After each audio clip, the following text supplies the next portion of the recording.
प्रशासन जो है वो निरंकुश है, उस पर अंकुश नहीं है। ये क्यों, ऐसा क्यों कर रहे हैं ये? मतलब काम करना ही नहीं चाहते हैं। काम करना बहुत जरूरी है। एफएलटी के नाम से रात को एफएलटी वाले किसी को फोन कर रहे हो, अंत संत दबाव।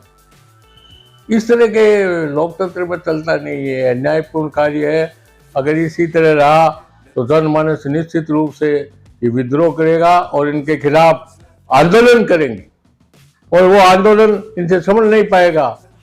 किसी भी राज्य में दबाव जब शुरू होने लग जाता है अनावश्यक, तो वो जनहित में नहीं है। और इस तरह के काम करने वाले लोगों, ऐसे अफसर आ गए, उनसे उन्हें कोई मतलब नहीं है, कोई सरोकार नहीं है। वो बैठे हैं, एजेंट साहब, एक्शन साहब, जयन साहब, उनका दिमाग नहीं है काम करने में। रतनगढ़ कस्बे सहित तहसील क्षेत्र में बिजली कटौती व पानी की समस्या से जनता परेशान है और अधिकारियों का रवैया लापरवाही पूर्वक हो गया है। 1 तारीख के बाद से आज तक दीपावली मेंटेनेंस के नाम पर सुबह 7 बजे से 11 बजे तक 5-6 बार लाइट कटौती की जा चुकी है और 11 बजे के बाद से रात तक अलग अलग समय में 3 से 5 घंटे लाइट कटौती की जा रही है। डिस्कॉम के अधिकारी या तो किसी का फ़ोन नहीं उठाते और कई बार उठा भी लेते हैं तो लापरवाही पूर्ण जवाब देते हैं। वर्तमान में लोगों को लाइट कम मिल रही है और लाइट के बिलों में बढ़ोतरी ज़्यादा मिल रही है। पिछली अशोक गहलोत सरकार ने लाइट में जो छूट दी थी उसको वर्तमान सरकार ने बंद कर दिया। जिसके बिल 0 आ रहे थे उनको 2 से 4 हज़ार का बिल भरना पड़ रहा है और उनको बिजली कम मिल रही है। इसके अलावा कस्बे में जलदाय विभाग के अधिकारियों को भी जनता के कार्यों से कोई सरोकार नहीं है। बिजली पानी के अधिकारी बेलगाम हो गए हैं, उनको किसी से मतलब या डर नहीं है। जनता बिजली पानी की समस्या से परेशान है, लेकिन संबंधित अधिकारियों का रवैया तानाशाह जैसा हो गया है। कोई भी अधिकारी जनता के काम करने को तैयार नहीं है।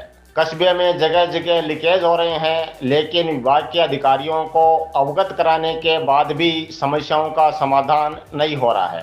दबाव पड़ने पर कहीं लीकेज निकलवा भी देते हैं तो वहां गड्ढा खुला छोड़कर निकल लेते हैं, जिसका ताज़ा उदाहरण अंबेडकर नगर में सालासर रोड का है, जहां जलदाय विभाग द्वारा खोदा गया गड्ढा मोहल्ले वासियों ने कड़ी मेहनत कर अधिकारियों को सड़क ठीक करने के लिए मजबूर किया, तब जाकर विभाग ने खोदे गए गड्ढे को दुरुस्त कराया। जनता की इन समस्याओं को देखकर वरिष्ठ कांग्रेस नेता रमेश चंद्र इंदौरिया ने संबंधित अधिकारियों से मीडिया के माध्यम से आह्वान किया है कि इन समस्याओं का समय रहते सुधार करें और अपने व्यवहार में शालीनता लाएं। यह लोकतंत्र के हित में नहीं है, नहीं तो आक्रोशित जनता आंदोलन करने को मजबूर होगी। सर, रतनगढ़ कस्बे में दिवाली मेंटेनेंस का नाम बोलकर अब तक 1 तारीख के बाद में 5-6 बार सुबह 7 बजे से 11 बजे तक लाइट कटौती की जा चुकी है और 11 बजे के बाद में रात में 12 बजे तक 3 से 5 घंटे लाइट और काटी जा रही है। पूरे दिन में लगभग 6-7 घंटे लाइट काटी जा रही है दीपावली के नाम पर और अन्य मेंटेनेंस के नाम पर, जिससे जनता परेशान है। बात ये नहीं है कि दिवाली के नाम से मेंटेनेंस नहीं है, ये तो वर्षों से चला आ रहा है। इन्होंने एक ढर्रा बना लिया। मेंटेनेंस आप किसी भी शहर का, किसी भी गांव का लगातार वो जारी रहता है क्या? मेंटेनेंस के नाम से ये बिजली काटते हैं, ये न्याय संगत नहीं है। एक बात, सुबह 7 से 11 बजे तक तो घोषित ये लाइट काटते हैं, ये तो घोषित है। अघोषित दिन में कितनी दफा लाइट जाती है उसका पता ही नहीं। मुश्किल से 2-3 घंटे लाइट मिलती है दिन भर में, और यही आदत रात को है।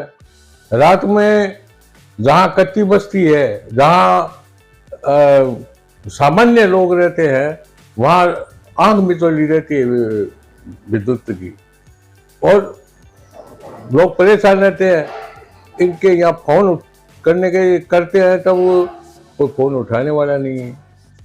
रात को इन कोई फोन नहीं उठाता है, और ना ही इनके जो 2222 नंबर है वो उठाते हैं, और उठा भी लेते हैं तो अव्यवहारिक लोगों के साथ बातचीत करते हैं, जो ठीक नहीं है।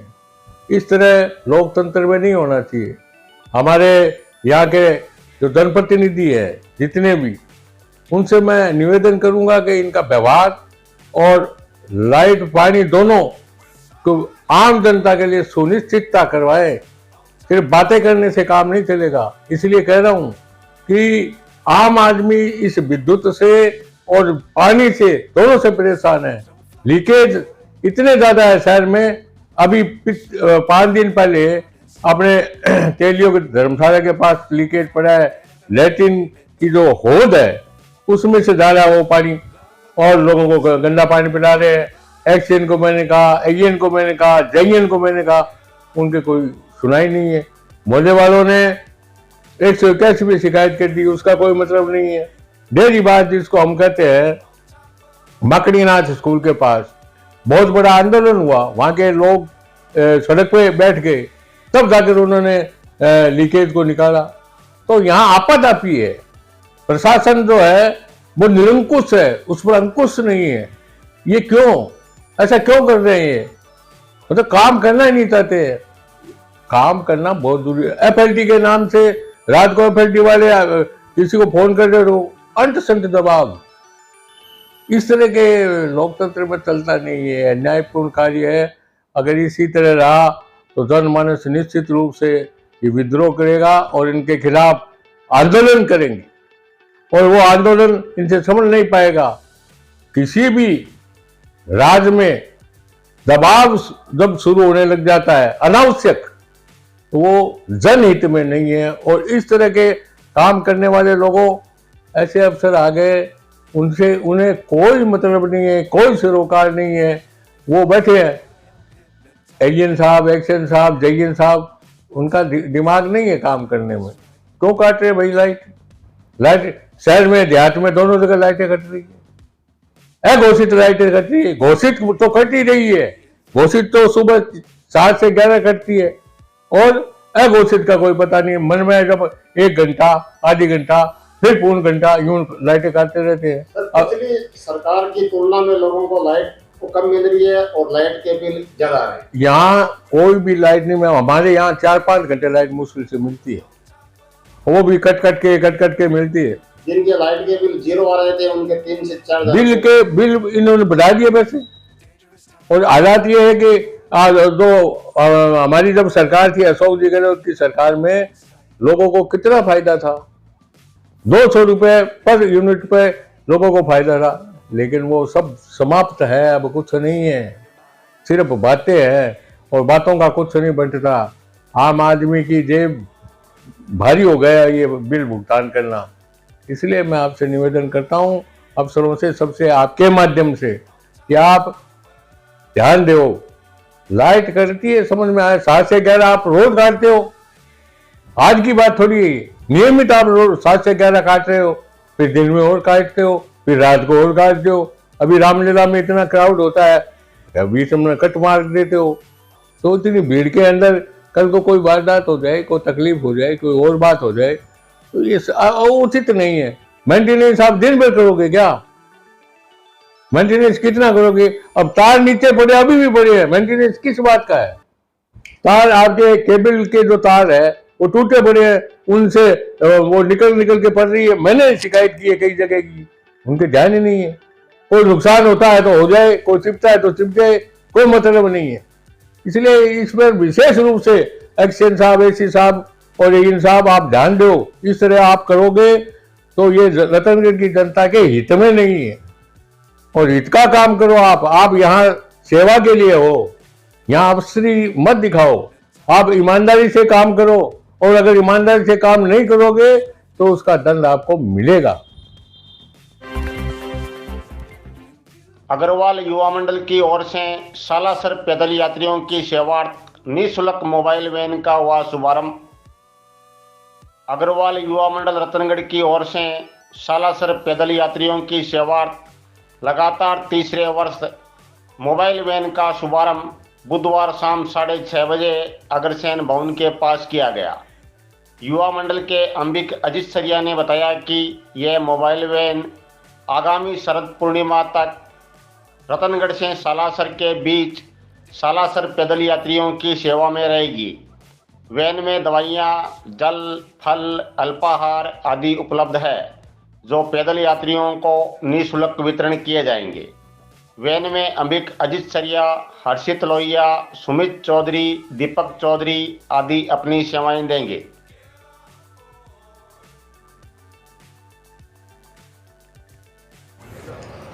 आज रतनगढ़ अग्रवाल युवाओं द्वारा सालासर भक्तों के लिए, सालासर पैदल यात्री भक्तों के लिए निःशुल्क जल, फल, अल्पाहार चिकित्सा सेवा लगातार 30 वर्ष मोबाइल वैन द्वारा आयोजित की जा रही है, जो कि ये पूर्णिमा तक आयोजित रहेगी। धन्यवाद। जय हनुमान, जय अग्रसेन। सालासर फांटे के पास स्थित केपीएस स्कूल में नवरात्रा उत्सव गुरुवार को समारोह पूर्वक मनाया गया। संस्था निदेशक ओम प्रकाश गोदारा, प्रबंधक निदेशक विजय गोदारा, प्रधानाचार्य विजय कुमार शर्मा, जितेंद्र सिंह, रामनिवास दाइल, देवी सिंह शेखावत व सुखदेव सिंह ने मां दुर्गा की पूजा अर्चना कर कार्यक्रम का शुभारंभ किया। कार्यक्रम में विद्यार्थियों ने डांडिया नृत्य और मां दुर्गा के 9 स्वरूपों की प्रस्तुतियां दी। संस्था निदेशक ओम प्रकाश गोदारा ने सभी का आभार जताया। इस दौरान ओम प्रकाश ढाका, करण सिंह, ओम प्रकाश प्रजापत, सुभाष धायल, पूनम शर्मा, किरण शर्मा, पूजा, कृष्णा सहित स्कूल स्टाफ व अभिभावक मौजूद थे। कार्यक्रम का संचालन मुकेश चावला व कैलाश सांखला ने संयुक्त रूप से किया। सालासर पैदल यात्रियों की सेवार्थ रतनगढ़ नागरिक परिषद जयपुर की ओर से गांव भिंचरी व गोगासर के पास कैंप लगाकर पैदल यात्रियों को जल, फल, बिस्किट, दवाइयां आदि वितरण की गई। इस दौरान परिषद के मनीष रिणवा, मनोज जोशी, नीलमणि नोहाल, अमित, शंकर सोनी, हितेश माटोलिया, राकेश सोनी, सिद्धार्थ पारिक, प्रकाश आदि मौजूद थे।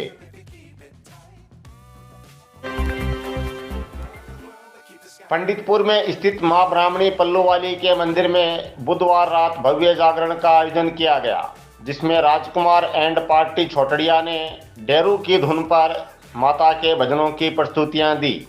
आरंभ में पुजारी हेमंत बियाला ने पूजा अर्चना कर जागरण का शुभारंभ किया। जागरण में केसरदेव बियाला, पत्रकार ओम सारस्वत, डॉक्टर बनवारी लाल गौड़, गौरी शंकर बियाला, गौरव गौरी सरिया, महेश चंद्र पुरोहित सहित सैकड़ों श्रद्धालु मौजूद थे। सूर्य सिनेमा हॉल के सामने चल रही जनता रामलीला में बुधवार की रात लंका दहन की रामलीला का मंचन किया गया। आरंभ में इंद्रचंद सिमार ने भगवान राम की पूजा अर्चना की। रामलीला कमेटी के पूर्व अध्यक्ष निरंजन तांबड़े ने बताया कि बुधवार रात रामलीला में सुग्रीव राम मिलाप, राम हनुमान मिलाप, बाली सुग्रीव युद्ध, बाली वध, हनुमान का लंका में विभीषण से मिलना, सीता रावण संवाद, अक्षय कुमार वध, मेघनाथ हनुमान युद्ध व लंका दहन की लीला का मंचन किया गया।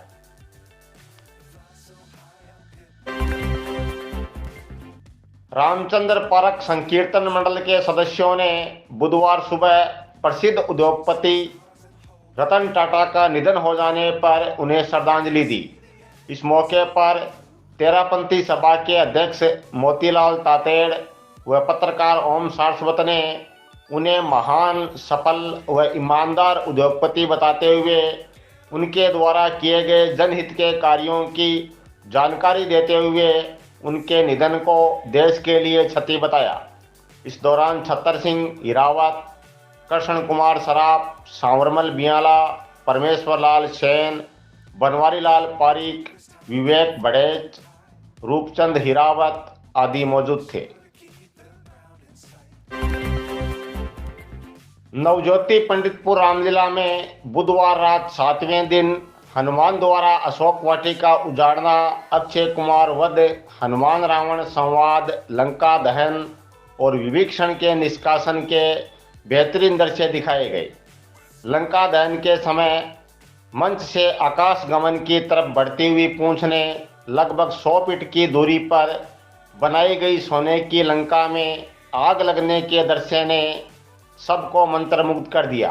हनुमान द्वारा अशोक वाटिका उजाड़ते समय दर्शकों में खूब फल फेंके गए और बाग उजाड़ रहे वनमाली को भगा दिया गया।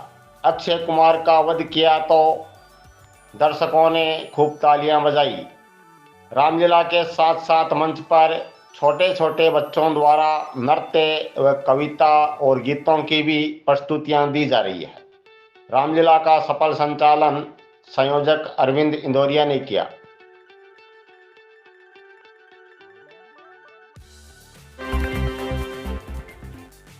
भाजपा कार्यालय में पूर्व विधायक अविनेश महर्षि ने की जन सुनवाई, समस्याओं के समाधान के लिए अधिकारियों को दिए निर्देश।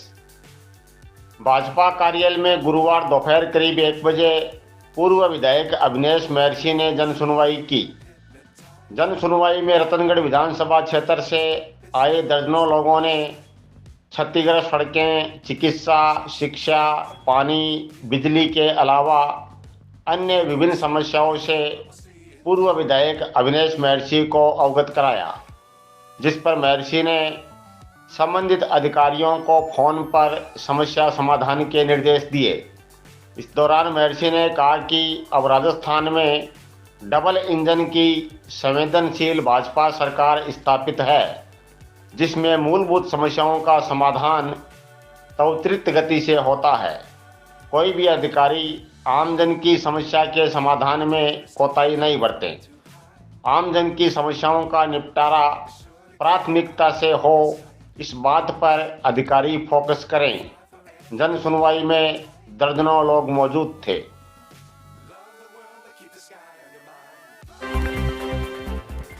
मानव अधिकार आयोग के प्रदेशाध्यक्ष ने रतनगढ़ जेल का किया निरीक्षण, व्यवस्थाओं की ली जानकारी। मानव अधिकार आयोग के प्रदेशाध्यक्ष GR मूलचंदानी ने गुरुवार सुबह 11 बजे रतनगढ़ में जेल का निरीक्षण किया। निरीक्षण के दौरान उन्होंने बंदियों से बात कर उनके रहने, खाने, साफ सफाई आदि व्यवस्थाओं की जानकारी ली, जो संतोषजनक बताई गई। जेल पहुंचने पर उनको गार्ड ऑफ ऑनर दिया गया। इस दौरान अधीक्षक जिला कारागृह चूरू नरेंद्र कुमार स्वामी, राज महेंद्र कारापाल जिला कारागृह चूरू जेलर जितेंद्र सिंह, अतिरिक्त जिला collector Mangalaram Poonia, Sujangarh additional SP Dinesh Kumar, deputy SP Anil Purohit, थानाधिकारी दिलीप सिंह, जेल अधिवक्ता एडवोकेट मनीष शर्मा, तालुका सदस्य Santosh Babu Indoria, Lakshmi Gehlot, steno Preet Kamal, jail medical officer Ramesh Kumar Sharma आदि मौजूद थे।